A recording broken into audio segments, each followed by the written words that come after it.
Hello, everyone. I'm Jim Garrison. I want to welcome you to this session of Humanity Rising as we complete a 3-day program on spiral dynamics and an integral framework to understand both human development and the larger world. Before we dive into this final session, I want to make a few comments, as I always do, about the current world conditions. I want to note that it was released yesterday by the Galileo Climate Project that last Sunday, July 21st, was the hottest day in the last 100,000 years. I want everybody just to take that in for a second. Last Sunday was the hottest day on planet Earth in the last 100,000 years. And this came at the end of 13 months, consecutive months, each one of which set a new record for planetary heat. We've now traversed the upper limit of the 1.5 degrees centigrade above pre-industrial level that climate scientists say that means that climate change becomes irrevocable and irreversible even by human action. That's what the planetary record indicates. And we're now consistently above that 1.5 degree centigrade level. And our governments barely noted. There was no official statements from any head of government that I know of. It obviously circulated on the internet, but has been replaced already today with other news. The big news here in Washington, D.C., where I am, is that Benjamin Netanyahu, the Prime Minister of Israel, has been invited and will be delivering at 2:00 this afternoon a speech to the joint session of Congress. Rather than deal with climate change and the survivability of the human species and human civilization, the US government and governments around the world are preferring to engage in ceaseless warfare. It's worth noting that in traveling to the United States, Benjamin Netanyahu comes as an indicted conspirator with others for crimes against humanity. The United States and Israel, who are co-signers of the ICC protocols, the United States would be mandated to arrest Netanyahu if they were adhering to the treaty and deliver him up to the court. But instead, he's being heralded as a hero by many here in Washington. At the same time, the International Court of Justice has recently stated that the Israeli settlements are illegal generally, and the Israeli settlement that was just put in place last month, which was so large that it's bigger. The Israelis seized more land last month from the Palestinians in the West Bank than all the settlements combined since 1948. There was barely a mention in the press, but the International Court of Justice adjudicated that this was illegal and should be stopped. Thirdly, the United Nations has recently delivered a report indicating that the Israeli army, the Israeli Defense Force, is engaging in systematic criminal activity in Gaza as it continues essentially mass slaughter. And if you've been tracking the news over the last couple of days, the Israelis are no longer even warning people to leave areas that they're going to be bombing. they're just bombing. And as you know, they're using these 2,000-pound sort of blockbuster bombs that are not precision guided. So they're inexact and they just explode and are designed, particularly in Gaza, in terms of lethality against people. The numbers of people that have been killed and wounded are soaring day by day. Outbreaks of polio, given the tepid water, the Israelis have destroyed all the water sources, and the sewage now runs open in the roads. Epidemics are breaking out. Polio was reported last week. And it is within this context that Benjamin Netanyahu is coming to Washington. I'm very pleased to note that the Democrats, about 80 members of the House and about a half a dozen senators, are not attending the speech. President Biden will not be attending. Vice President Harris will not be attending. Neither will the vice presidential candidate, J.D. Vance, be attending. Biden will be talking later this evening to explain his withdrawal from the Democratic nomination for the presidency. Apparently, Netanyahu will meet with both him and Vice President Harris privately. So that is the situation that we are in. And the reason why I can't get to my office today, because the United States, as you all know, is actively complicit with Israel.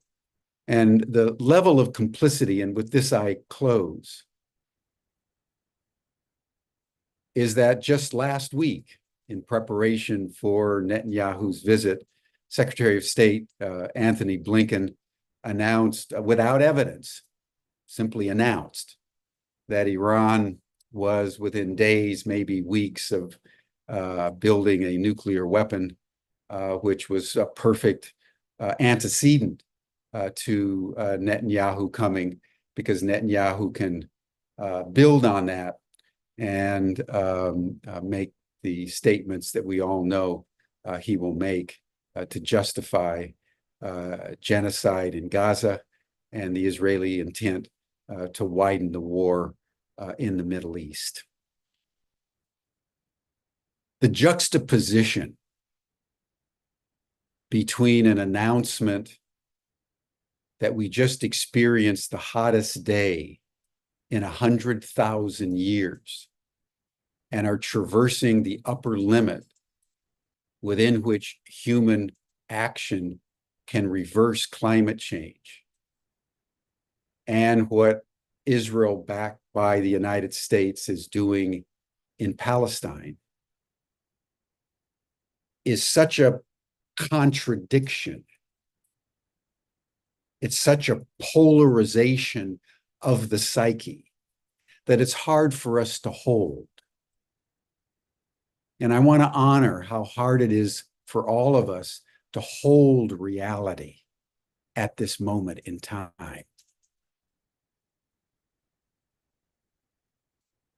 And it's because of this that these programs that we have been offering in Humanity Rising, but particularly over the last several days, as we're trying to grapple with human development within the context of an integral framework, becomes so important, because context shapes content.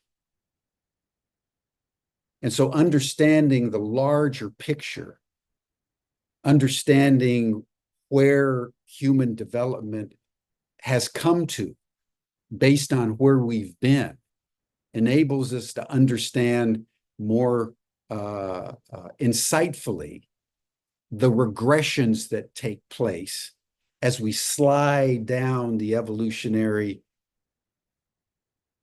ladder, as it were, and engage in atavistic behavior that is contrary to our own survivability. So as we watch the program today, let us ponder the contradictions and let us ponder this extraordinary irony of human development at one level and human regression at another, and ask ourselves the question, how does this come to pass? And when the regression happens, why do governments double down on the regression and impede the very development all humans aspire to? It's a very interesting question to ponder as we develop our understanding of an integral framework. I would like to now introduce the first of our panel, Michael Spade. Michael Spade has been an organizational consultant for many, many years, working at very high levels and also globally with companies to enable them to grow and to become more internally cohesive. He's the founder of the Agile Coaching Institute, which has taken the integral framework and used it in a way that helps corporate development. Michael's going to make a presentation, and then he's going to be joined by three others that have been present on the last two sessions. They will have a conversation amongst themselves, and then I'll circle back, as I always do, with questions and comments that come from the chat. And then all of them will join the after chat. So there will be plenty of opportunity to engage with our presenters today. But Michael, thank you for joining Humanity Rising, and I turn the program over to you. Thank you so much, Jim. Appreciate it. So thank you for coming to this series, and perhaps you've been here for the last couple of days. Just to situate my presentation within that 3 days, one of the things that came to mind was I'm a little bit like the weird uncle in this presentation. I'm not going to talk about spiral dynamics pretty much at all. I will make a preliminary comment to sort of situate it. I'll bring in a little bit of integral understanding, but mainly I want to share with you something some of you may be familiar with, a methodology, a tool, a way of knowing, an epistemology called systemic constellations, and how it reveals what's true in the consciousness of systems that we belong to, and how that influences us. And I'll share with you some of the ways that that I work with it. In terms of my sort of framing comments about this work in terms of spiral dynamics, for me, I understand this as a sort of emergent turquoise understanding, sort of a transrational way of tapping into non-ordinary ways of knowing. They're not strictly speaking rational, but they're not pre-rational, they're transrational. I'm not particularly going to try to convince you of that, though, in this presentation. I'm just offering that as that's how I understand it. Your sense making may do something different with it, and you're welcome to that. Okay, so a systemic way of knowing. My current company, I founded the Agile Coaching Institute a while ago with a woman named Lisa Atkins, and did a lot of work with training coaches. And now I work with enterprise organizational coaches at a company called the Collective Edge. So here's sort of the prologue for this presentation. We are systemic beings in a systemic world. We do not work solo. We do not love alone. We are embedded in the consciousness of our ancestors, our tribes, our institutions. The consciousness of those to whom we belong is with us always. It is the song we sing.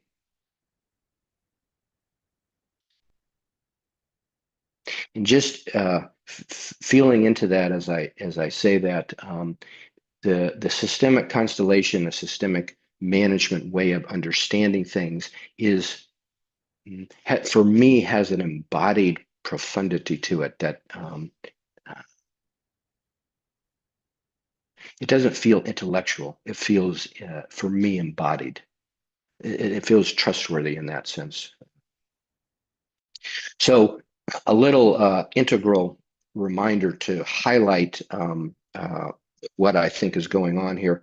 So we have the interior and the exterior of things. We have the individual and collective side of things. And that gives us some epistemology, some ways of knowing the world. One in the upper left, the I quadrant, phenomenology, paying attention to not the interpretations or assumptions of our mind, but the mental process itself, to actually seeing clearly the mental process and how it works, something we would do in meditation, for instance. In the upper right, we have empiricism, which we won't really be talking about. Lower right, systems theory and complexity theory. And in the we quadrant, we have something that I call systemic phenomenology, like the ability to read the room, to know when there's an elephant in the room, to know when something is slightly strange in terms of the space, in terms of the field. And then we also have, I'll come back to this, but we have, this is an exterior thing. These are interior things. So we also have the inside of the exterior things and the outside of the interior things. So in other words, this is a first person, this is a first person, this is a third person, this is a third person kind of view, but we also have the possibility of, these are called zones in integral theory. We can look from the outside, and we'll come back to that in a minute. That's shown up in this, the ways dimensions in which we show up, and these are always all available to us, and we selectively experience or prefer, have a specialty potentially in one or two of these, and sometimes can tend to ignore the others. My own orientation quadrant is the lower left. That's what I just naturally go to that place to sense the field of a group, of a team, of a family, whatever it is. And for me, this is my blind spot, the upper right. You have your own preference that way. So let's move into talking about systemic constellations as a method for understanding. So what we do when we set up a constellation is we set up a system that's of interest, because there's somebody that wants to know something, has a dilemma with their system, maybe the family, maybe their team, maybe their nuclear family. And we place representatives for the system. We might place the mother, the father, the children, the grandparents, whatnot, or the CEO, the CTO, the teams, and whatnot. We decide on some elements that are going to represent some of the dynamic tensions in a system, or the issue that's going on, and we move them around in a defined space to a configuration where it feels true to who's ever setting up the constellation. That'll make a little bit more sense when we look at an actual constellation. But so then these people that are representatives, and they don't know anything about the system that they're representing. They're volunteers. They're usually outsiders in some way. And so they're neutral in that sense. They don't have a story about what this family does or what this team does. And they pay attention to their physical and subtle perceptions, and they're represented as representatives. They report their experience without a story about it. And I'll address this a little bit later, but the accuracy with which people that don't know anything about a system can find some essence or experience some essence. I think of it as like being a radio receiver in a certain way for the real, for whoever or whatever they are representing in that system, they get information. They get information from what we call the knowing field, like a gravitational field, but it's the knowing field. It's the field that has information about lots of things.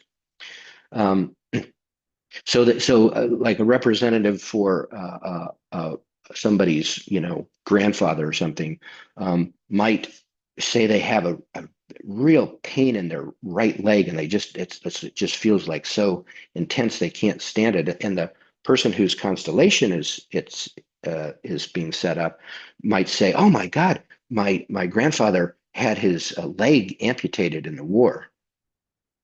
So it's that kind of knowing that just comes up spontaneously, emergently, that happens that's is a little, in a sense, it's unsettling, quite frankly, and in a sense, it's sort of quite remarkable. Here's how I understand that works, and then we'll see some examples of constellations and actions. So humans evolved as herd animals for a very, very long time. The unit of natural selection actually, arguably, is not the individual. It's the tribe or the band. It's the group of people that were the herd. We in There's a term called herd checking, that if a herd of deers gets startled by a noise, they start looking at each other. Horses do this too. They start looking at each other to see if somebody has been attacked by a predator, or if somebody knows something in the herd that they need to know. And we're herd animals, like dogs, like horses. Um, so And what I like to say, as we evolved as humans, knowing the intentions of a neighboring tribe would be really important. It would be a measure of natural selection, right? If you didn't have accurate perception of their intention or who they were, you could be killed or taken over, made slaves. So we naturally evolved in this herd place. We naturally evolved strong systemic abilities, frankly, like ESP in a certain way, like some kind of psychic knowing. As we know, that's not particularly, Western methods have trained that out of us in life, so people become skeptical of it. And then this has been validated by tens of thousands of people. Many, many people have done constellation work and have seen how this works. For me, I think of it as related to quantum physics, and or morphic fields. Can't think of his name right off the hand. We mentioned him yesterday. Uh, Talks about. So if you think about how quantum entanglement works, what I would say we're doing, or my hypothesis, is that we set up an entanglement between the real system out in the world and the system that we're setting up in the room. And so they mirror each other, if you will. Nobody knows how constellations works. That's my particular theory. Okay, so I want to give you a little bit of a taste of what we call social geography and how that feels. So I'm going to ask you to do a thought experiment where you are imagining that you are A, and there's person B that's across from you. And if I just stand up and imagine this in the room, for me, B would be a distance where I could actually reach out and touch them. So just get a mental image, maybe close your eyes if you need to, and imagine, feel into what it's like to have a person quite close to you, facing you directly. See what your experience is. And then the next step is imagine that person now quite a ways away. You can't touch them. They're still facing you directly, but they're, 6 feet away, let's say. If I just shift back and forth between those two positions, they feel very different to me. Okay, so let's try another position. So this time I'm facing the person and they're facing in this direction away from, not directly away from me or all the way, but sort of diagonally. That has a different feel to it. They still are close, or they're back to being close, but they're not looking at me. That has a different feel to it, a different social geography, if you will. Um, and then imagine that now B turns actually away from you. So B is up here and they're not facing at all. They can't even see you out of their peripheral vision, probably. And that feels even different. And then and then imagine that B comes alongside you and we're facing together the same way, and just feel how that feels. For me, that feels like maybe a partnership or some kind of we're looking at something together. So there's no prescribed ways that any given configuration means, but it's got a certain kind of social feel to it that most of us resonate with. People, when somebody's close, you can either perceive that as an intimate partner in some way, or you could perceive it as an adversary. You know, somebody facing away from you, you may be following them, or they may be uninterested in you. Any of those things are possible. That's some of what we're tapping into sort of naturally in ourselves when we do these, set up these constellations. Um, so many of you probably know this quote: any sufficiently advanced technology is indistinguishable from magic. So many people's experience of a constellation is that it seems magical. It seems phantasmagorical. I would say it's just an advanced technology. It was discovered, might be the right word, sort of emergently created by a German man named Bert Hellinger. He was a Catholic priest at the time, and he went to, you know, quote, minister to the Zulu in South Africa, and they ended up more converting him than he ended up converting them. He was very impressed with how they didn't use the constellation form, as far as I understand, particularly, but they had a certain kind of attitude um, toward people committing crimes or errors or transgressions of some kind. And one of them was that when somebody would do something, steal something or hurt somebody or whatever, they didn't judge the person in sort of isolation. They tried to understand the systemic context that was true for that person. And that really impressed Hellinger to create a different kind of a context. One of the things that the Zulu did was that when they punished somebody, they punished them a little bit less than the crime, because to seek vengeance is to escalate a spiral. That's what the Middle East and many hotspots are famous for, escalating spirals of vengeance that just get worse and worse over time. So the Zulu said, we're not going to punish quite as strongly as the crime might warrant. We're creating a cycle of mercy. I've mentioned the knowing field. That's what we talk about. That's the mechanism of action, like a gravitational field. It's just a field. It's invisible, but it can be tapped into. We can tune into it like we were a radio antenna. People all over the world practice this. Tens of thousands of people.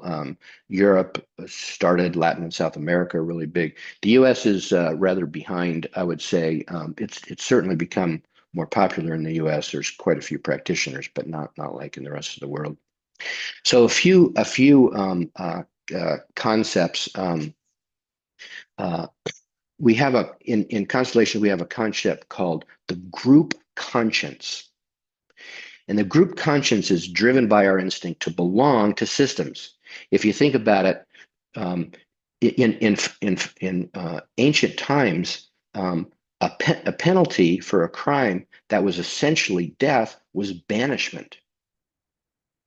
Because, thousands of years ago, being banished away from the tribe was equivalent to killing somebody. So the urge in us to belong is really sensitive. It's really been honed into us for many years. So we have an urge to belong to systems.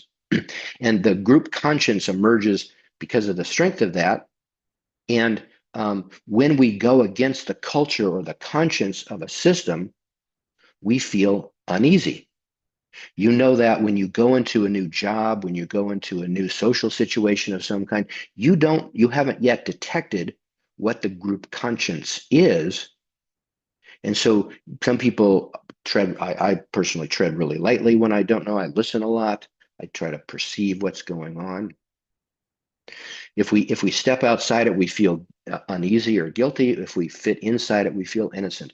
And that doesn't have anything to do with ethics or morality, or at least it doesn't directly have to do with that. It's a potentially confusing concept for some people. It's something that, as a practitioner, I find very useful and helpful. But it can be slightly confusing because of the over use of that term. So it's a mechanism to assure survival. What does it take to belong to this system? It's a little bit like the rules of grammar. You probably can't articulate the rules of grammar, but probably you can speak grammatically. So it's an implicit knowledge that we have. As change agents, if we're wanting to change a system, we're going to have to feel some amount of guilt. Not so much guilt that we get excluded.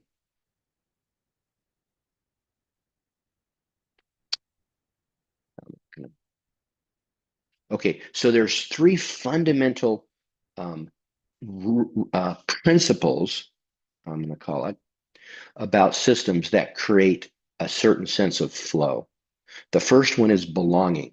Everyone has a right to their place. So when we try to exclude a perpetrator in a family system, there is a mechanism within the system that tries to remember that person. And so that might pass down to, I'll give an example of that in a little bit.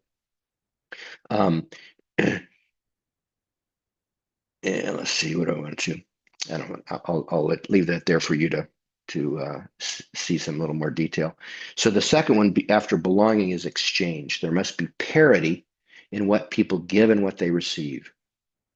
And we know that, if you've worked on a team or worked in a business environment, everybody knows who the slacker is. If there's a slacker in the group, everybody knows it. There's a systemic compensation for it, a systemic. It's the way we're wired. So, and it makes sense from an evolutionary point of view that there needed to be a balance of give and take between people in a system. Um, the one exception is parents. Parents always give to their children, even when they're older. So there's a natural, the reciprocity of giving and taking does not apply to parents and children. But children give to their own children, or they give to society in a different way. And we're looking for this kind of reciprocity. If there's an imbalance, things don't feel right. And if we're given too much, there can be an infantilization. It's a child position. So belonging, exchange, and order. There's a natural order in systems. If you feel into a system that you're part of, you can feel it. You might, especially the pluralistic green, and you might reject, say, "Oh, I'm not better than somebody else." But that's not. There is a order in a system, in any system. What it comes from, what helps the system survive. Older to younger is the order in a family, in an organization. Seniority is one. Contribution, like the best salesperson. The hierarchy, the natural hierarchy, or the governance hierarchy. So those orders are not rules. They are more like design principles. A system will still function if it doesn't follow them, but there will be a cost. Things won't work well. Things won't be in flow. So when we try to exclude a family member, um, this was true in my family. My grandfather, my father's father, the family story that I was told by my father, and I think my mother even, was that my grandfather abandoned my father and his mother. That was the family story. Um, what that did was to exclude him, and the system doesn't like that, doesn't go along with that in a sense. And so it enlisted me completely unconsciously to represent my grandfather, to be in part my grandfather. And I, in fact, became um, like my father's father in a certain systemic way. I was more like his father than he was like my father. Now that's a systemic perversion in a certain way. It's a disharmony, and it was completely unconscious. I've only reconstructed that you know over time and even a lot recently. What we're looking here, the way that we came up, what Hellinger originally came up with the three orders was really, so we talked about phenomenology in zone one. Um, just by analogy, structuralism is the scientific study of how the eye develops, how adults develop. Spiral dynamics is one aspect or one instance of a structural approach to how development, how evolution happens within the eye quadrant. By the same token, what I call systemic structuralism is how do systems evolve? What are systemic principles? How do they work from an objective point of view, not from an inside point of view, but from an outside point of view? So Hellinger did thousands and thousands of constellations, and he didn't have a theory going in. He accumulated it from a phenomenological perspective of finding, we do a lot of testing when we set up a constellation. We don't know what's going to happen. We don't know what's what necessarily. We test it in the field, and there's a bodily reaction. That's how I know when I've hit something. So that's what I think we're doing. Those are just the other two places. Um, I'm not going to talk about this. I think. Let me see how much time I got. Well, maybe. So the conscious level of how this architecture works this is what we've been talking about: belonging, exchange, and order. That's called the group conscience, and it's really earmarked or um, highlighted to the survival of the individual. I know how to belong. I know what my place is in the system. I know to exchange in a balanced kind of a way. That's how I stay in good stead with my system. There's a subconscious level, though, below the awareness, that's for the survival of the system. That's it, and it's focused on inclusion and harmony. That's where I got recruited to represent essentially my grandfather. Is because the right to belong had been denied to him on some level, and the system was wanting to remember that. It's actually, let me go back to this slide. There's a we think of this as being consciousness, the area of individual consciousness. I maintain that there is also a systemic level of consciousness that runs through our body mind that really belongs to the system. It's not our individual consciousness, it's systemic consciousness. So we do have obviously individual consciousness, but there's also a systemic consciousness that runs through us that's attuned to the systems that we belong to, and that remembers that without us being aware of it even. Okay. So just a couple more pieces, and then we're going to look at some examples. Um, there's something we often have an uneasy relationship with our place of birth, our nationality, our ethnic group, especially if our ethnic group were perpetrators in some form. Um, and this is a quote from Hellinger: "Through honoring one's place of birth and nationality, even when it has a difficult history or political situation, a person has peace in his or her soul and has strength. It's a part of what contributes to human greatness that a person agrees not only to his parents, but also to his or her culture or nation." Now that can be a hard one for me. I've done some work on genealogy, and I know that some of my ancestors, one line of 8 or 16, owned slaves in the American South, 150 years ago, right before the Civil War. And that was really difficult for me to acknowledge or to own or to not condemn um, uh, those people. And yet I recently they have a strength of family that has resulted in they have a family association, and they get together periodically. And I went to a family reunion last fall, and I was really worried about, were they going to be racist? Um, just projecting totally, not really knowing any of them. And one of the first things I saw was there was an African American woman there, and I was like, "Whoa, what's this?" And it turns out that she is one of our cousins. She's my third cousin, I think, because you know her mother and the slave owner patriarch. I don't know what the circumstances were, but had children. And so there's just a really uh, for me at least, a need to get past my politically correct, my virtue signaling, um, and get to the truth of what's in the field.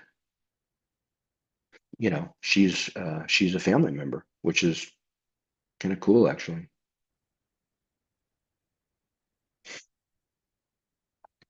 Um, we've all been victims. We've all been perpetrators, and when we come to terms with that, we're able uh, to live into our own destiny in some sense. Okay, so couple of sample constellations. I got about 14 minutes, it looks like. Um, uh, After me, by the way, we're bringing back the whole panel. After my talk for the next 15 minutes, we're bringing back the whole panel so that we can have a discussion, and you can ask questions of that group about the whole series. So here's what a healthy business might look like. So notice a couple of things about this. One, the hierarchy is in order: the general manager, owner, the chief of staff, the senior staff, the staff. And if you feel into that, you could feel that's pretty hierarchical or something.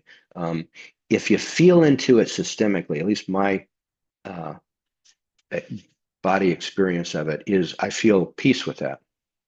It feels right, and it feels good that the customers are looking, and we're looking, that the team, the staff is looking at the customers and the products who are next to each other, sort of linked in some way. The founder is not, imagine the founder down here, like overly involved with the customer. That wouldn't be a good thing. You can imagine that happening in a system, but that wouldn't be useful. Here the founder has some separation. So he or she is giving autonomy, presumably. That's what it feels like. So that's an example. So again, you can imagine somebody looking totally in a different direction, or having a tete-a-tete, between these two, and you'd go, what's going on there? Why are they so involved with each other? It's a different kind of knowing. It's a very right hemisphere way of understanding.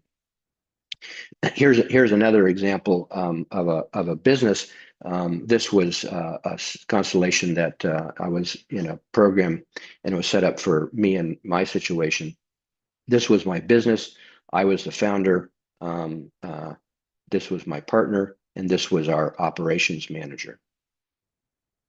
And you see that none of us are focused on the business. We're focused on each other. And what my teacher did was she said, so let's put in this person's father,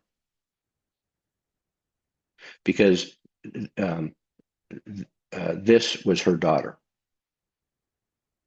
And I was stuck in a family triangle rather than in a business system. And just doing that, you'll see that that was a spontaneous movement that I just, it was just fine for me. I suddenly felt unlocked and able to switch to the business and change that relationship quite a bit after that insight. So that's another example. And then here's an example. I'm going to do a series of views in this. This was an example of Excuse me, Michael, are you yeah, showing images? Because I can't see any photos or slides. Are you trying to share really? images? Maybe you I know, Yikes. I can see them. okay, then it's just my problem. Never mind. Yeah, I can see them too. Okay, good. Okay, yeah, thanks for bringing that up. Sure. um, so, sorry you can't see it. This is, I work in the agile coaching space, training transformational leaders and organizational level coaches. And I represented them as change catalysts, and you'll see the arrow of direction is pointing here. This is traditional organizations. I made this orange intentionally, but without labeling it specifically orange companies. I call it traditional organizations. They're facing here. This is uncertainty and fear, and uncertainty and fear is facing over here. And then this is emerging forms of organization, green. And this is modern ways of working. And when I put this online, I put this on LinkedIn, this picture, and I had this. What I saw from this was, my clientele, the people that I train and develop, are sort of fixated on traditional organizations, and they're supporting modern ways of working, agile methods, and so forth, but they're not even in this same configuration. They're in a totally different place. And another constellator, asked me some questions online, noting that traditional organizations was following uncertainty and fear. And what was uncertainty and fear following, or where was uncertainty and fear focused?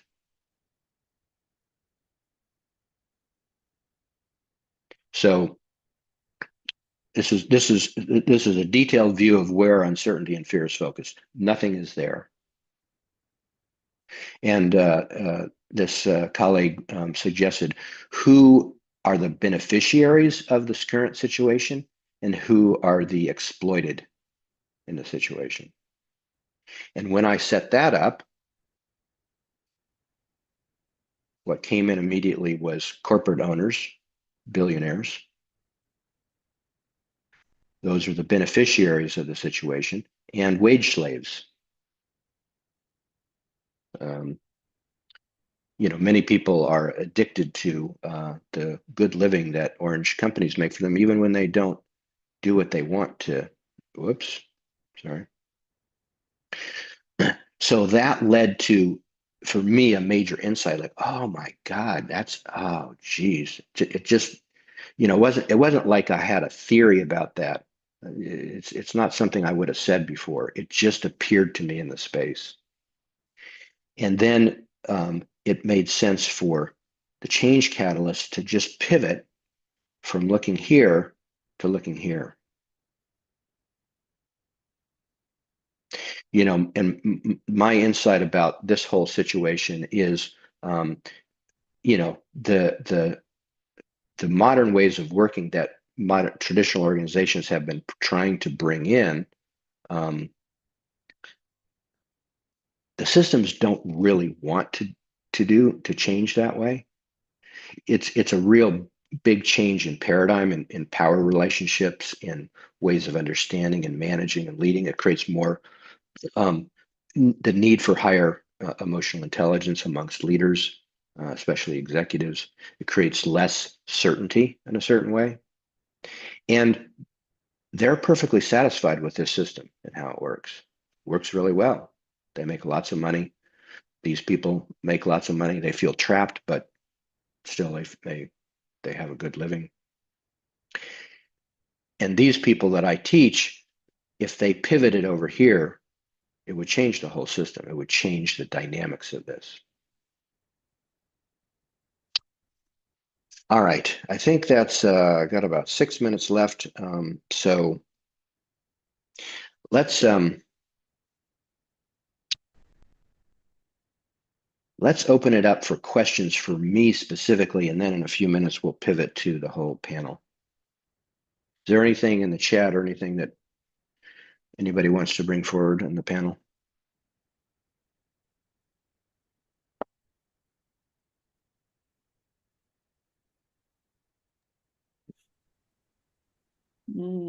Jim, you're welcome to come in here too. I think this is something that you may facilitate, and same thing for let me give the other panelists, but Michael, the chat's been really active. Mm-hmm. Of course.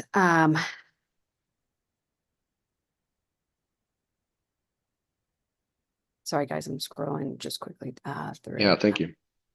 Yeah. Hey, I'm Jim. going to relax and not worry about that. Yeah, don't worry about that. Weren't the others, Cindy, weren't others of you going to join? Yeah, we allotted 45 minutes, so I was just letting people ask specific questions about my presentation before we transition to that for the next 5 minutes. But we can do either one if there's not clear. I suggest we. I have one. Yeah, Mhm. there's a number of comments and questions, but we're also getting close to the top of the hour, and I know Cindy and Nishat and Marie have a lot to summarize. So why don't we move into that, and then at the end, we ask for questions. Sure. Superb. Cindy, do you want to kick us off? Sure. Thank you, Michael. I really loved your explanation. Sorry, I had taken a screenshot of one slide and then I somehow kicked myself out of seeing the slides. But then I figured it out, so I got back in. Oh, good, so that's great. They're great, and I'll look at the whole slide deck. But I have been amazed at what constellation work reveals. It's just astonishing. I think there is a turquoise element to the interconnected awareness that is trying to speak. It has that sort of echo of tribal consciousness at a higher octave. Yeah, totally. Deep wisdom, past yellow. So yellow systems, but coming in through turquoise intuition and turquoise relationships. So I'm just super always impressed by the process. And given my strong orange biases, I tend to be fairly skeptical, but I've been in a couple of these sessions where it's just like, wow, okay, you know, like there's something happening. It's also, you know, I've been involved with the systemic constellation community for quite a few years, not really intimately involved for most of that time, but it's as a group, it's the highest level of consciousness I've experienced in a group. I mean, the people that get attracted to it are just really deeply wise beings that have a humility in the face of, you know, systems are always bigger than we are, always. And so for us to think that we're going to change a system or manipulate it or whatever is just the height of arrogance. and it just fucking doesn't work. It doesn't work. Yeah. And, maybe in the after chat, I don't think there's time right now. We could talk about constellations where it gets misused, because I'm suspecting you've seen some of that, and how to put healthy boundaries around this process to make sure that, it's being used for the best good of all. And that's all I have to say for now. Thank you. It's really important. So, Michael, I had a couple of questions, or a couple of things just to throw out there. First of all, you're talking about systemic consciousness as being a consciousness in its own right. Yeah. Right. I mean, in integral terminology, one of the things Wilber says is that the collective doesn't have its own dominant monad. So Yeah. it's not its own unit. So I've seen conversations between Wilber and Sheldrake where, for example, Sheldrake will suggest Gaia is an I. It has its own consciousness. Whereas Wilber will say, no, Gaia is a we. It's not really an I. That's the first thing I wanted to sort of bring up. And the second thing is, we talk about these 6 stages in spiral dynamics repeating through tiers. And I think you and I probably discussed this before, what would be the defining differences between a recapitulated purple at turquoise and purple as it is originally? Are the experiences the same, it's just we're interpreting it differently? Or are the experiences themselves different? So those are the 2 things I'd like to just talk about. Well, let me go to the dominant monad first. The way I've resolved that for myself, and again, I'm not, I'm talking about what I find to be it's my sense-making hypothesis. It's how I make sense of it that works for me because it seems true. There's no question that a system has the ability to structure things that you are totally not aware of and wouldn't buy into. I mean, the number of people that, because they're entangled with an ancestor who had a difficult fate, who kill themselves or get a terminal illness is very large. So there's something there that it's clearly not a dominant monad in the same sense of it's not connected to a gross body. It's connected to a subtle body. Ken talks about, when my dog moves across the room, all his whole-on molecules and cell systems move with him, right, or her. So it's a different relationship than that. Clearly, there's not like the system can move your body or something like that.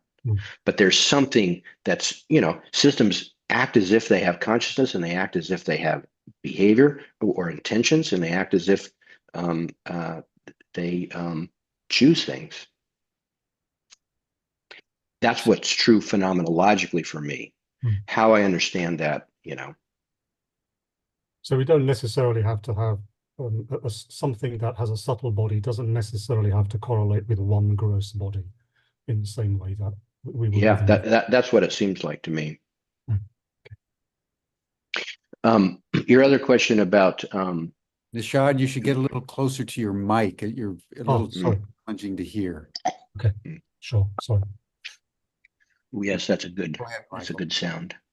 Thanks. The recapitulating the purple experiences. So this touches on the question that we had yesterday. Like, I'm no longer convinced that spiral dynamics applies completely to human history. It clearly applies to individual development, but clearly there were ancient civilizations that were much higher. They weren't at purple, for fuck's sake. That's just pretty clear. Some of them were probably. So it's hard for me to know. Like it could be confusing to the individual to experience that and to try to bring scientific or your own discrimination. Like, can I make stuff up in a constellation? Sure. Can I be a bad constellation facilitator? Sure.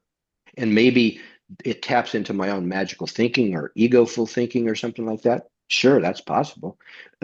But as a community, you know, I mean, we're very much testers of things phenomenologically. Well, let's test it. You know, like that constellation that I showed.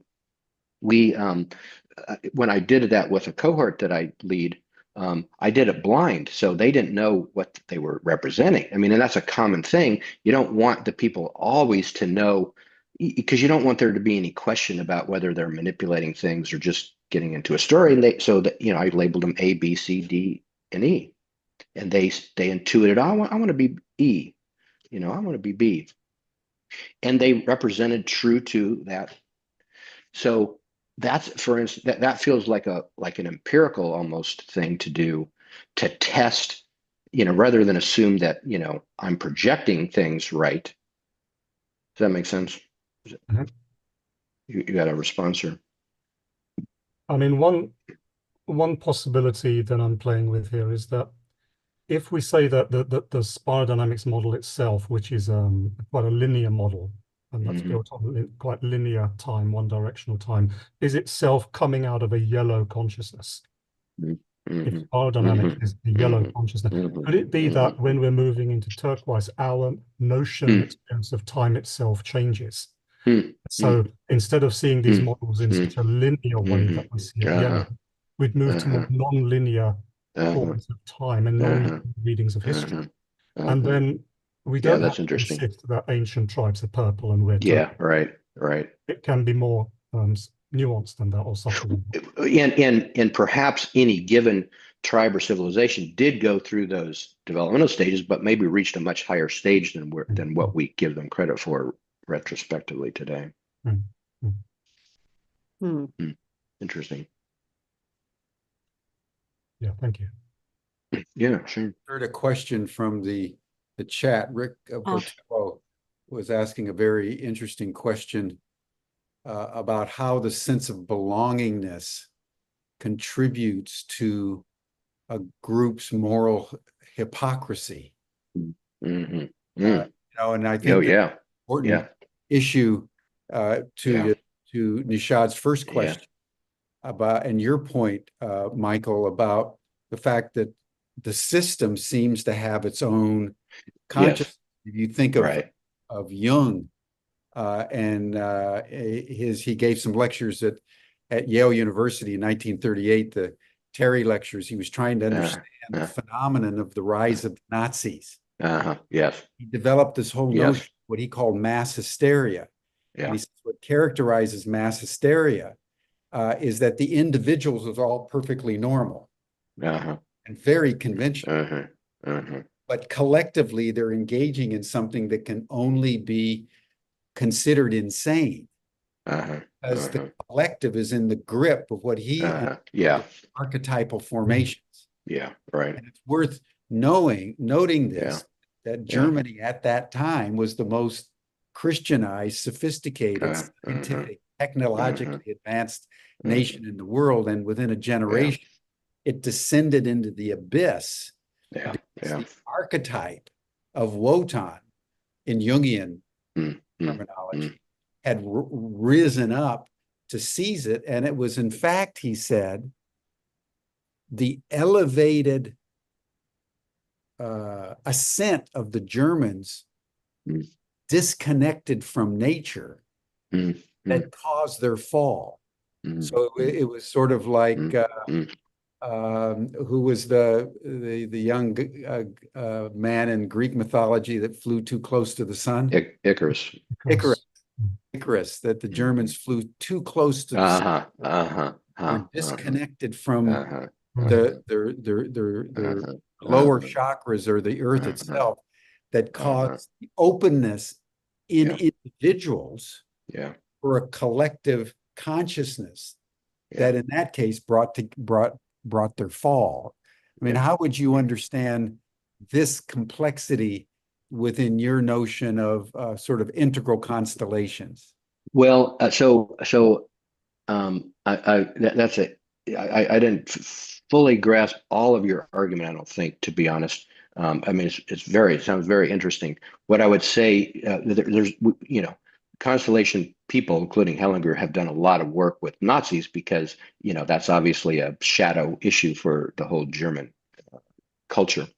And one of the points I would make is that, similar to what you said, that within, the Nazis that gassed people did not feel guilty. They felt innocent because they were in line with the group conscience of that group. That's correct. And that's a horrifying fact on a certain level, but it's the nature of systems. It's the nature of systemic belonging. At the same time, when, because people have done lots of constellations set up with victims of Nazi perpetration and also with representatives for Nazis themselves. And usually what happens is that, well, so a strange thing that Hellinger discovered is that murderers belong, when somebody commits a murder against a family, they belong to that family now. Now that's a sort of a perverse thing almost, but there's an intimacy about it that, there's an intermixing of fate or destinies together. Mm. And what the perpetrators need to do is to, because they're actually in constellations are often ashamed of what they did and unable to like take it in or own it. And they can't look at the victims in the eye or lay down with the victims who are dead. And then part of the transition is the ability to actually do that. Well, one thinks of Eichmann in Jerusalem, Hannah Arendt's a great book, and she makes that point that you're making about all the way through the trial, even before he was hung, Eichmann demonstrated no remorse. He maintained to the end his innocence, and that's how when she coined this term of the modality of evil. That's a very interesting notion, given what's going on in the world today, how we can get caught up in the banality of evil, thinking that we're actually doing the right thing. It's a highly complex area of human psyche. Yes, it is. What can we? Great. Comment on this? Thanks, Michael. Yes, let's broaden the scope. Thanks. So the purpose of the talk, of course, is a systemic way of knowing, and so we're exploring the phenomenological unfolding of a systemic conscience and group conscience, right? But in the topic, I think when we want to take this information and relate it to current day real-time events, it's important to look at things from both the individual and from the group or from the systemic level. And what I see when I take this information, relate it to individual development and my own development and relationship to my body, mind, and my subtle body awareness, and use that in relationship to what I see unfolding, we'll just say in US politics for this moment. But in individual development, I believe that there is, especially in the first tier, there's a lot of action that happens that individuals don't exactly know why it is, what it is that they're doing. And so there is this unconscious or a capacity anyways to be more easily and freely run unconsciously by a system and group conscious, right? I mean, you see it, people get married just because we're just supposed to get married or whatever, they go along with something. And there hasn't been that level of adult development to where they start to the awareness of their self and the development, a self-actualization might be another way to describe this, but that creates actually some of those an understand a boundary between the self and the other, so that you become more of yourself and less just what the system has a question on that, right? Yeah, okay. Like the move from socialized mind to self-authoring mind, right? There's sort of a, self-socialized mind is completely absorbed into the group conscience and doesn't differentiate my own individual conscience. Exactly, right? Yes. And so my so the individual, I think, generally has the capacity to be sometimes higher than the group conscience. This is where I like to say that I think the floor sets the ceiling. But that's one of my little quirky Marie-isms. But anyways, what we see when people get together in the tribalism, or when they get overrun by the group conscience, right? Then what I look at it, I see out there and I'm like, people appear possessed. It's like a possession of the system. Now, so there's a real interesting thing, like, gosh, how's that sort of unfolding, which is a lot of what we're referring to here. But what I want to caution us is that we should be careful about allowing that to be an excuse. So, especially in these times where we are right now and where all of our conscience is being challenged, an association with the left or the right and being hard or dogmatic and ideological about it is not going to help us work through these incredibly complex issues. And so a needing to be centered in yourself and an ability to form an ethically healthy opinion about what we might need to be doing right now is important for us all. So, I don't want to excuse away bad behavior because, we got run up with the group. So anyway, okay, I babbled on there. Thank you very much for allowing me. And maybe that provided some other insights. I'm not sure. Well, I'd like to underscore what you just said and direct the conversation in the following way, because I think it's so important what you just said, Marie, that in a time of moral ambiguity, people surrender their wills to the group, and whole groups can be possessed. And I raise that, with what happened 100 years ago in Germany, because I think what's happening here in the United States, and here's where I'd like to direct the conversation. We're in a very, very distended state in the United States of America right now, going into an election that's going to happen in exactly 104 days. I would like each of you to, maybe starting with you, Cindy, I'd like each of you to provide us with, from an integral point of view, and you, Michael, from Constellations, how would you describe what's happening in the United States right now? Because Marie's point is when this group consciousness is under a state of possession, what you're saying is exactly what Jung said. The individual has to begin to protect oneself and endeavor to rise above the collective possession. And that takes, he said, absolute moral courage and integrity. So given the fact, that the world is watching the US right now, particularly what happened over the weekend, starting with you, Cindy, from a spiral dynamics point of view, how would you describe what's going on in the United States, and what solace or wisdom would you offer to individuals who are trying to navigate through this? Wow. Meaning of life in 5 minutes or less. That's the question. 42 is the simple answer. It's a very complex question, but let me say that any theory is partial. I will speak using the spiral dynamics theory, but understanding it's not the Bible, right? So it's insightful and it's useful. And to the degree we hit the limits of it, we need to just say, okay, that's the limits of its usefulness. What Graves intuited was that there would be pullbacks before steps forward.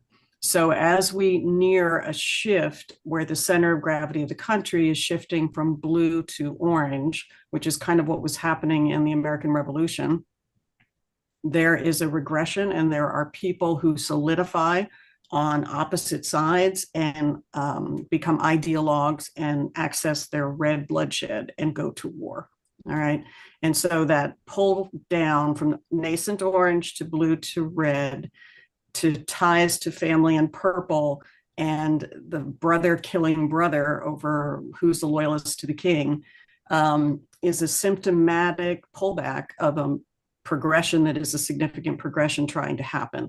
There's no guarantee that progression will succeed. In the case of the American Revolution, it did. We moved our center of gravity to half blue, half orange, and then sort of worked our way into more orange, and then worked our way into orange, shifting over to green. And green helped trigger the insanity that we're in right now. So I've spent a lot of lovely time and happy time in orange, and a lot of happy time in green, and a lot of social justice warrior, woke police kind of mindset very much in my friend group, right? And the cancel culture and the virtue signaling of white people irritated me pretty quickly. It was a blind spot of green that provoked some really serious down spiraling. Is that bad? Okay. Well, I think it compiled with the down spiraling that started on September 11th with the attack on the World Trade Center and the Pentagon. Huge symbols of American center of gravity culture. World Trade Center, peak orange, the military kind of a blue, orange, red combo, coming at us from a different form of blue, Islam, and red and purple. So we've got this reactivation of Christian idealism and traditionalism and whatever that has played into what we're seeing now with the conflict that green helped provoke. So yay, it's a perfect mess. It's exactly the mess that was predicted in terms of Graves, not the details, but the general contour being that when we hit this boundary to second tier, it was going to be a mess, and it was going to be a momentous leap to yellow, and it was going to be difficult, and it was of course not going to be guaranteed. I would say that we are hitting a tipping point with Biden stepping back. I happen to see Biden as a very complex thinker who is very humble. I think people underestimate him and oversimplify him. I think history will treat him kindly. His character, his deep, true blue, showed forward in his submission of self to the good of the nation. So I think he's carrying several colors of the spiral, including some nascent yellow systemic thinking. Can't speak to turquoise, and I don't know the man, so I'm just guessing, right? But what I've seen, I would say he's got a lot of complexity. He's not afraid of red. He's not afraid of the whole spiral, which is why I say nascent yellow. How would you characterize Kamala Harris? Because she's now the candidate. Yes, she is. And I don't know her well enough yet. So I want to not be abusive of the model by leaping to conclusions. And so what I would say is very smart. So she's clearly got the orange thing happening. She can use logic, there is no doubt. And as a prosecutor, we've seen her be able to enforce the rule of law, which is a blue. If you don't have blue, you got nothing else above it. So if you don't have the rule of law, you're not going to have orange, you're not going to have green, you're not going to have yellow. She strikes me as a person who can say hell no and mean it. So she's got that red core that green sometimes is adverse to. So I feel that energy from her of boundary setting. Otherwise, I don't want to speculate until I spend more time understanding her. But where I see this moment, and I will tell you, in 2015, I went into such a depression when I saw Trump coming full steam. And I thought, how can this be? And I would just pray and ask for some guidance and spend a lot of time pulling weeds in my yard because it was the only thing that calmed me down. And my intuition had an answer for me, or my guidance, my internal guidance was that Trump is a gift who will help prevent World War III. And I had no idea what that meant. But here's what I think it meant.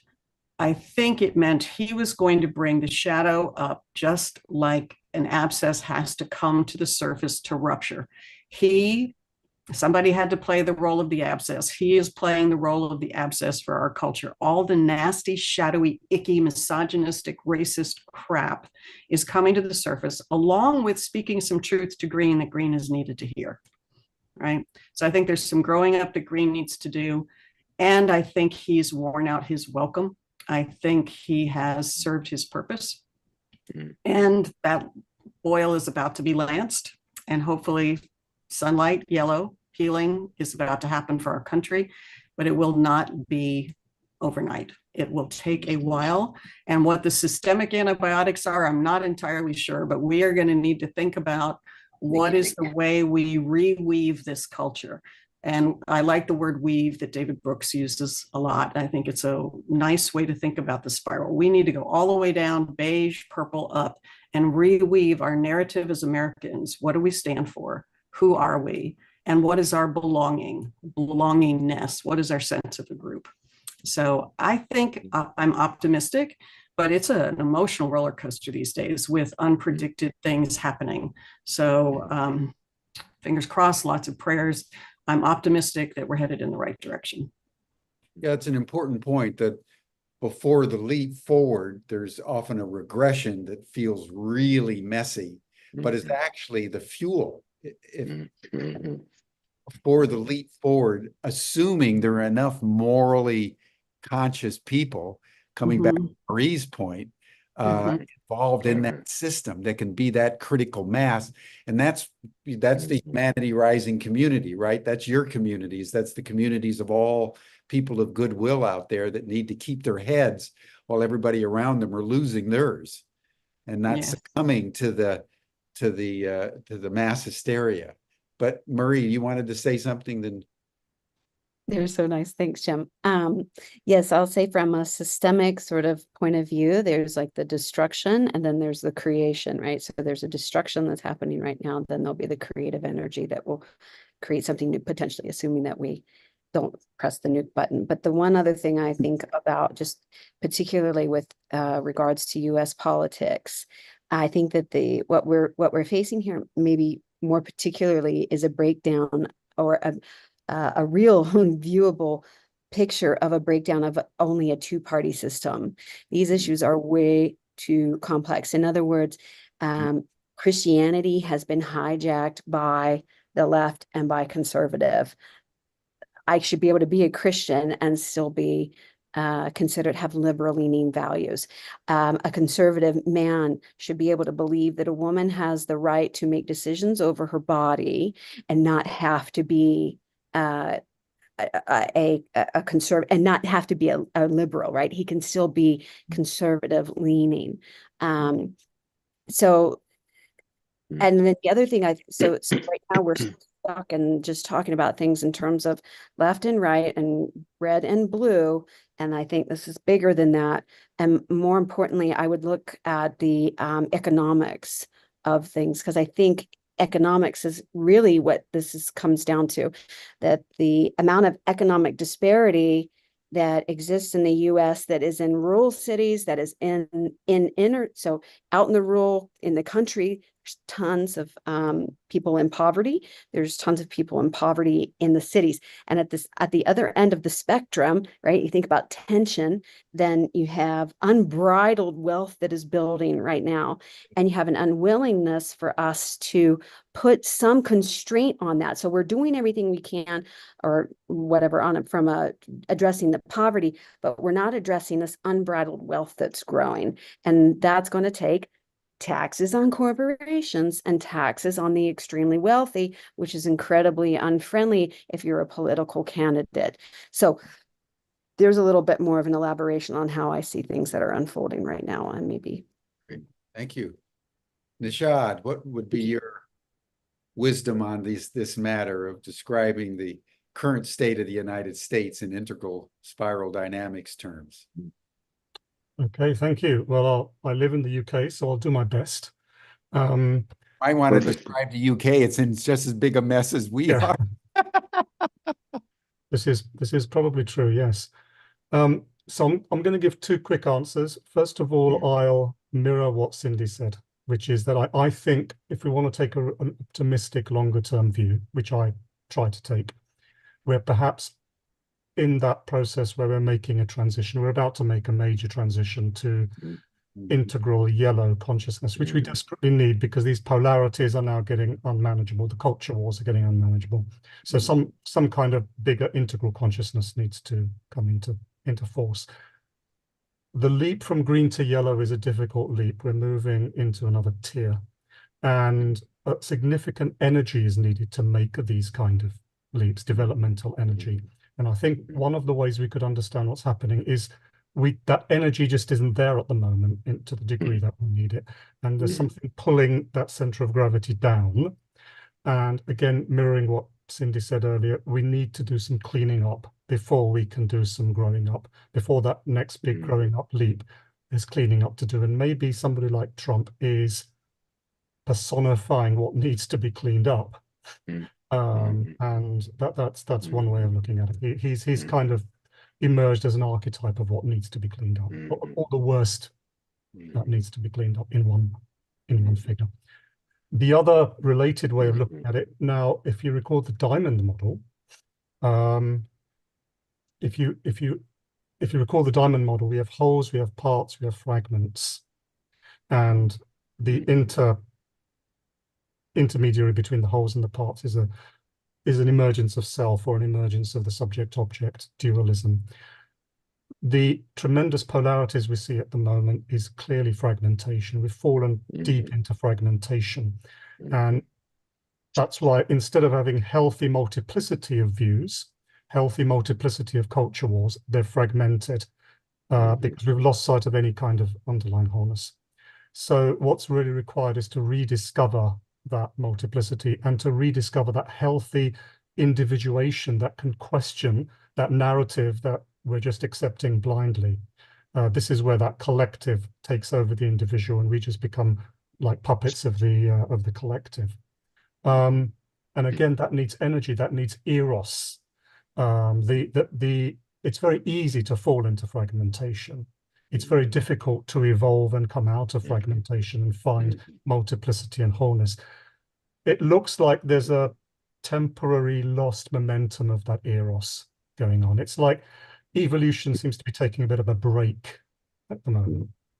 And just speaking metaphorically, it's like that again, that some of that cleaning up of that fragmentation needs to be done, and that energy of eros needs to be found again, and then we can rediscover that multiplicity and wholeness again. So I think we're in that very sensitive transitional time. Yeah, clean up in order to grow up. Mm. And I think Yes. both UK and the US have a lot of cleaning up to do. Yeah. As our psychic garbage is all over the table for the whole world to see at this moment. And we need that eros. You know, that's a very important point. If I could just make a quick comment before you come in, Michael.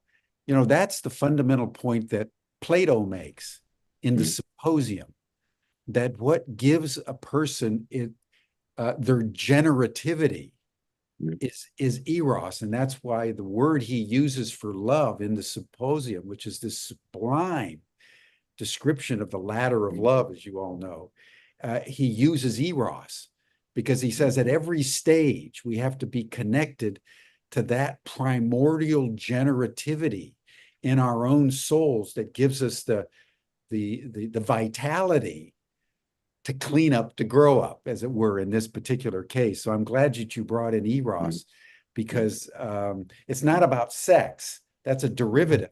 It's something much more primordial. You know, it's what Freud called the id. It's that undifferentiated creative impulse that is the reason why we stay alive. And evolution grows and go up the spiral because eros is surging through every aspect of our psyche and soul all the time until we cut it off because of our own neurotic complexes and various dysfunctional behaviors, both as individuals and as cultures. So thank you for bringing that in. Very, very important. Michael, what would you say as we bring this to a close? Thank you. I just want to emphasize a couple of points from my point of view. One is, you said cleanup. I agree that we need a kind of societal shadow work. Those of us who are more towards second tier, like we need to, you know, like we need to not invalidate the things that the right is saying. I mean, there is a cultural woke mind virus. It is fucked up. There's no question about that. I mean, identity politics is like way over the top in many ways, and we need to discriminate you know, like one of my favorite people to hang out with on YouTube and stuff right now are conservatives, anti-Trumpers, because they're the most interesting people. They're the true loyal opposition of people that believe in the rule of law but don't agree on policy with me. That's like a great combination, actually. I'm really appreciating people like Liz Cheney. Like, you know, I wouldn't agree with her on all kind of things, but we have shared values together. So I think there's, and linking it to constellations a little bit, I think that there's some quality of the Revolutionary War playing out. MAGA is the Tories. I mean, there's an echo of, you know, they're supporting the king, essentially. They actually, you know, don't believe in democracy anymore. They believe in what they're doing is right, and so they have a, you know, and from that point of view, that's actually legitimate, right? So we need to help, and there's clearly Civil War things. You know, there's clearly echoes of Civil War spirits, and you know, it's doing some constellations around some of that stuff. I haven't done that, but yet anyway. But so how can we help clean, I've had this idea and I haven't done it, but is to have a what do you call it, a hashtag called the Trump in me, like to reveal something about and own that's the Trump in me, because if we own it, then it undermines his polarization around it, right? It cuts that out. Yeah. You know, I was talking with a friend of mine in England the other day and was making the point that that Trump was like going back to George III. He said, no. George III had to deal with Trump wants to go back to Charles I. You know, and the divine right of king. Right, That's a very interesting point that you're making, Michael, about this regression that's happening right at the moment of breakthrough. And I think that's a beautiful closing point for the 3 days, Cindy, and everyone, is that we're in a mess, but if we understand it, that this is the regressive impulse before the transcend and include, we'll be better able not only to understand the dynamics, but fortify, back to Marie's point, fortify ourselves as individuals with the moral clarity that, you know, we can make it through this, folks. That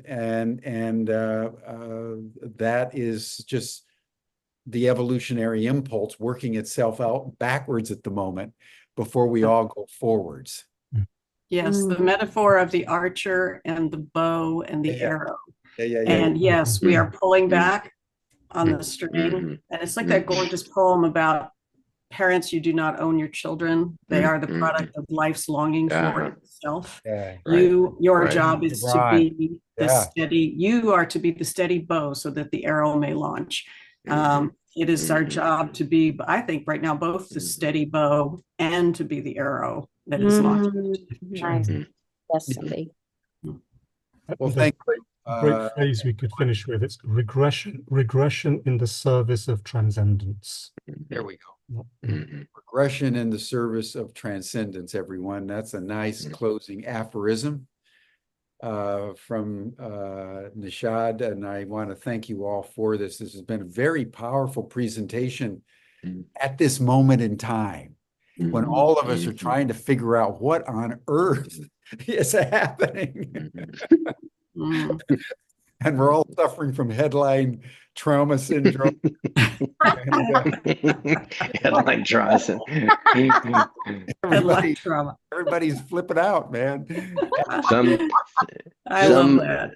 Some decades, nothing happens. Some decades happen in a couple weeks. Yeah, just a few days. You know, back to Harold Macmillan. You know, when I check the news, I look at the timestamp, not just what day it is. If it's 2 days ago, I'm not interested in it. It's irrelevant. Exactly. I've been checking the news like 15 times a day just to figure out, to keep it up with it all. So thank you all, and that'll bring us to a close, everyone. If you want to join these illustrious personages in the after chat, you're welcome. You'll see the link in the chat group. receive the link in your Zoom reminders for today. This has been really extraordinary. And I really want to thank all of you for your clarity and empathy with the human condition. Totally. Thanks for hosting us, Jim. Yes, Thank you very much, Jim. All right, everyone. See you tomorrow. Bye for now. See you, some of you in the after chat.